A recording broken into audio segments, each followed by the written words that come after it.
Alhamdulillah so far untuk Ana memang okey, smooth. Tanya family pun macam mana semua tetamu cukup makan ke, semua mereka cakap okey, tak perlu risau. Dan overall keseluruhan daripada makeup kepada sanding semua flow smooth lah. Tak ada problem lah, bila tanya semua review pun okey, so kami puas hati lah dari sudut.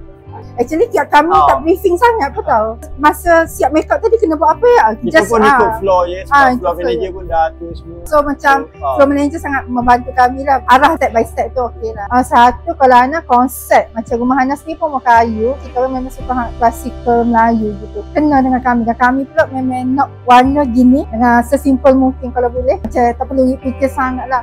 Recommend first adalah Ana rasa service, sebab untuk orang hak hijau yang kita orang agak busy juga, kita orang memang just cakap je apa kita orang nak, and then ada floor manager, so tak perlu fikir jauh dah. Floor manager pun royak je, kita orang cakap okay follow, okay. Dia buat the event tu smooth. Nombor dua pada Ana adalah konsep untuk klasikal Melayu ataupun suasana yang lebih santai. Ana rasa berjamin memang the best choice lah. Lepas tu nombor tiga, Ana rasa untuk harga berpatutan.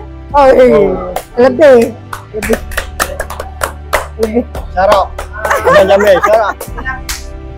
Ingat Bek Wah, ingat rumah Abang Jamil.